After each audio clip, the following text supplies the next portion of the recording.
everybody, Gannon here, back again with another one of my Star Trek reviews. Now, yesterday I reviewed the season premiere of Star Trek Picard Season 2, the Stargazer it was, and I just had so much fun reviewing that. It was a really good episode of Star Trek. I felt like I was macking on the damn member berries from South Park. I don't know if you guys know what member berries are. Late season of South Park, there were these grapes that spoke, and they were called member berries, and when you ate them, you just had like huge nostalgia. Remember Chewbacca? Remember Han Solo? Remember the Millennium Falcon? I remember. I just felt like I was doing that yesterday of Star Trek Picard. It was a really good season premiere because Paramount Plus is deciding to drop 2 episodes of 2 different shows from the same franchise at the exact same second for some reason, which just makes no sense. That's like if Disney dropped Loki and Hawkeye at the exact same second. But here we are, the next day. I have watched the Discovery episode, and I have to say, it was not that bad. I enjoyed it. Did I overly thoroughly enjoy it? No. Did I think it was mediocre? No. I thought today's episode was just pretty flat out good. It was a flat out good episode, but it was not great. Jett Reno definitely helped in that avenue. Jett Reno constantly comes to Discovery Season 4's rescue as just the one character who brightens everybody's spirit. What this episode was about, this is Season 4, Episode 11, titled Rosetta. We're getting into the review, by the way, now. This episode starts off with them entering what I'm guessing to be the Andromeda Galaxy. That's the one closest to ours. I'm not a science head. I'm just taking a guess. They're in another galaxy at this point. Michael Burnham has conjured up this plan. She has found this ruined planet that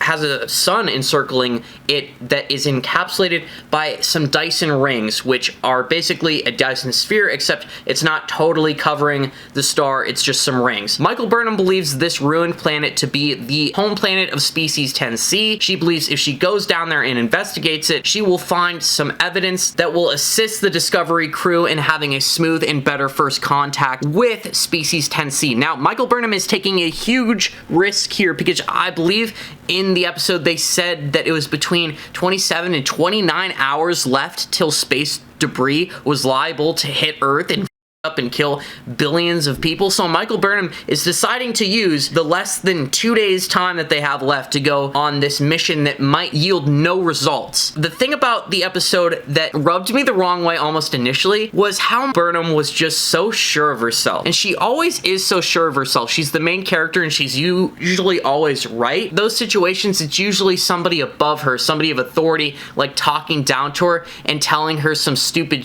like, hey, you shouldn't do this, Michael Burnham. I'm the asshole admiral who has higher authority over you, and you shouldn't do the obvious right thing to do. But in this episode, it was Captain Burnham, like Season 4 Captain Burnham, and she was just weirdly narcissistically convinced that she was right. Like, this mission has to yield results. This mission is going to yield results. And on the contrast to that, there was Book, who's extremely confident in Michael Burnham, saying, oh yeah, Michael Burnham is going to get results on this mission. And I just didn't like that. I do not like how Michael Burnham is in the captain's chair and she almost is not humble at all. She is talking down to like everybody. She is mansplaining to a lot of people in this episode. She almost seems like this omnipotent god who it's like, okay, we're doing what Michael Burnham wants, and if anybody questions her, it's not right. I would have very much liked this episode to have like a really interesting ending where maybe the mission didn't succeed and Michael has to deal with the grave consequences of that.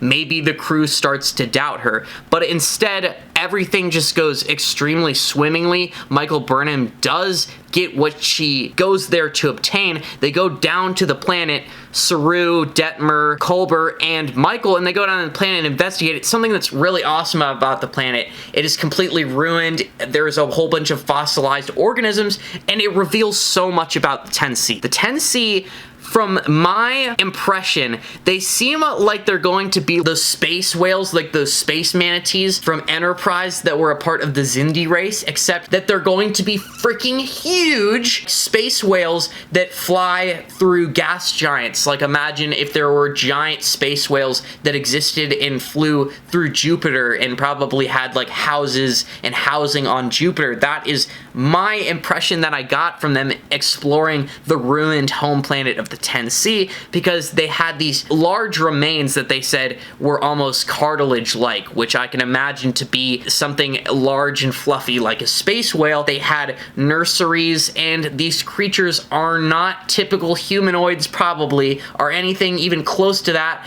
because they use pheromones to communicate. That's what the whole away mission was about this episode. The Discovery away mission, Michael Burnham and those characters that I listed earlier go down there. These hydrocarbons were entering their EV suits, and for some reason the EV suits felt it not necessary to filter out the weird foreign alien space scum that was on this planet. So the away team for the Discovery starts tripping sack. They start having Vietnam flashbacks of basically what these organisms experienced when their planet fell to ruin. A small portion of their species managed to escape the annihilation of their planet and go to build that hyper blanket that now exists. The Discovery crew go down there. There's this really funny scene where Michael Burnham decides to actually go and pick up the space dirt intentionally in the inner nursery of the planet, which also looks really cool because there's a whole bunch of fossilized jellyfish going around, which leads me to believe that the species 10C are definitely very aquatic themed, I'd like to think, and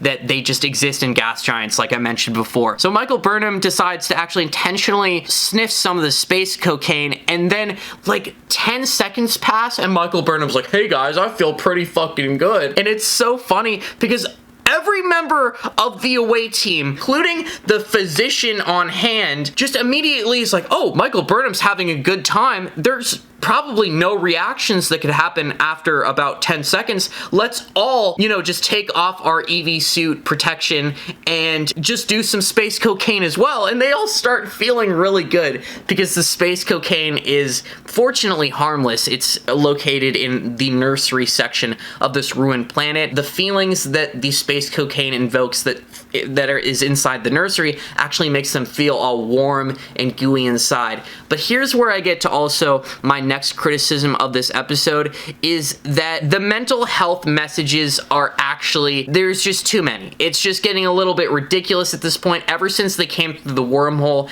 ever since there was like the traumatic experience of them, you know, going to literally another place in time, everybody they've ever known is now dead, everything they've ever known is now gone. It's very traumatic. They fought an AI that was literally trying to destroy the universe, and it's so weird how you have a season 1 where there's this epic violent Klingon war, and you have Lorca, and you have all these different things, and now in season 4 it's just a vomit of mental health messages, and some of them are just so cheap and cruddy that you just totally need to omit them from the episode. The really cool and nice mental health message that was in this episode is the one that was, you know, going on between Jett Reno and Adira, how they're talking to each other. Adira really admires Detmer, how she's always calm, cool, and collected, and Jett Reno actually delivers this very well-written explanation about how everybody, even though they seem calm, cool, and collected, everybody is kind of a mess. I really liked that, but then when we went down onto the planet, it always just seems like Saru and anybody who goes down on an away mission, and especially Culber, like they're always way too sappy, way too willing to talk about their emotions. It's just getting a little bit too much at this point. It's getting to a point where it's inappropriate, and it's taking up time where there could be actually better, more interesting source material, and it gets to the point where I have to complain. If there's going to be like a whole bunch of mental health stuff, it probably needs to revolve around just like a couple characters. It can't be the whole damn cast all the time. Anyways, yeah, like I said, the mission does succeed, and at the end of the episode, there's just this, I don't really like it. Like, Stamets goes in, basically, you know, sucks Michael Burnham's dick and says, oh, Michael Burnham, your mission, it was a success. You're so smart. I'm really happy that this happened. I finally have hope. I just don't like how Michael Burnham is getting all these dubs. She needs to take an actual L. Remember in previous seasons when Michael Burnham would make a lot of mistakes, but she'd have to make up for them? I need Captain Burnham to not be so perfect. It really just seems like she's preachy and talking down to people, and it's making her likability drop a little bit. That's all I'm saying. But yeah, Jett Reno was really awesome this episode. Book and Tarka, their whole little shtick this episode was that they were boarding Discovery. They are going to sabotage Discovery in order to cloak and ride under Discovery undetected through the hyperfield, because they don't want to expunge energy trying to figure out how to get through the field and try to do all that when they could just have Discovery do it for them and they could just go along for the ride. Tarka and Book infiltrate Discovery. It's pretty cool how they do it. There's this little funny scene when they hop out of a Jeffries tube and they do it all like Michael Bay. I just had to like slow it down and look real close, and you can obviously see that that is not David Ajala, and it's definitely Book's stunt actor. It was definitely a stunt scene. I just had to stop and see those classic Trek moments where you can see the stunt actor from a mile away. Also, Book has the idea to actually take advantage of General Nadoya's quarrel with Michael Burnham's plan and actually gets General Nadoya basically over to their side, and General Nadoya is totally helping them. Like, she is definitely aiding fugitives, helping them sabotage Discovery, because General Nadoya is kind of in support of Book and Tarka at this point. She is an ally to them. She is not saying shit to anybody about how they're on the ship. It's really smart of Book, honestly, to go in almost manipulate General Nadoya to that degree and like get them to help them and support their plan. Also, it's really funny, Jett Reno found Tarka in the engineering bay, and then Tarka basically takes and kidnaps Jett Reno, which I'm extremely excited about. Probably the best thing that could have happened to the Tarka and Book situation is that they kidnap Jett Reno, because that means that Jett Reno is going to be around for probably the final last 2 episodes of the season, and I just need as much Jett Reno as I could get, because she's great. She's obviously one of the best characters in this show. But yeah, guys, Jett Reno just does snarky, narcissistic comments all the time. Nobody has any problem with it.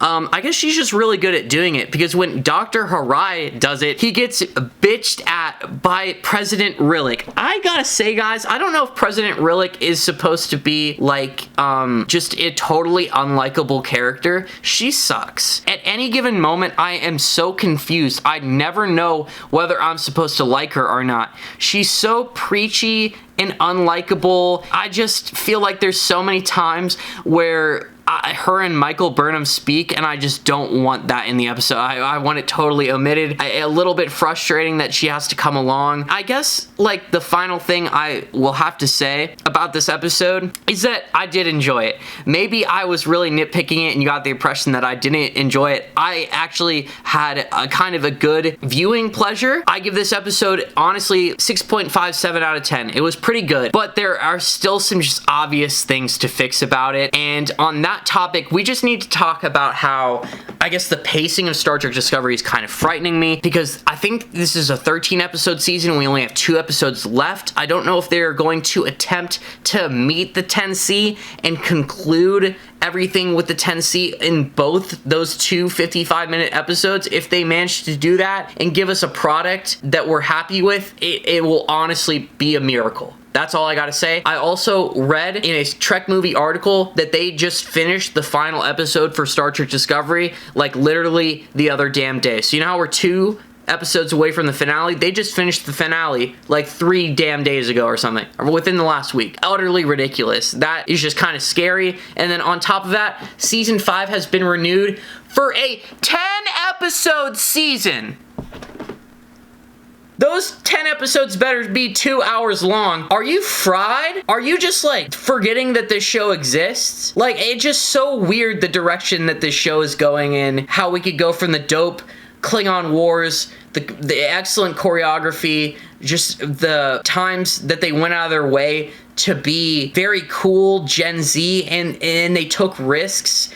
And there was a lot of things that I loved about Star Trek Discovery, and a lot of those things are just very much not here in this 4th season. And then just that 10 episode confirmation for season 5. What are you going to do for 10 episodes? How are you going to give me 10 episodes of Discovery? How am I going to be content with that? Is that going to be the final season? Are you going to make a season 6 with 8 episodes? Why don't we just get less and less content. It needs to be said, Star Trek Discovery needs to get better. It needs improvement. I'm sorry that it seems like maybe I'm becoming a little bit of a hater. I did like this episode. It was good, but we need episodes of Star Trek Discovery that are great. We need some episodes like the Harry Mudd party episode from season 1 or 2. That one was fire. But with all that being said, I give this episode a 7 out of 10 at best. Probably gonna knock it down to a 6.5. The planet that they investigated, all of the things that we learned about 10C have me excited about them, but they honestly just need to do a brilliant job delivering what the 10C is, because everything is riding on it. If the 10C is subpar,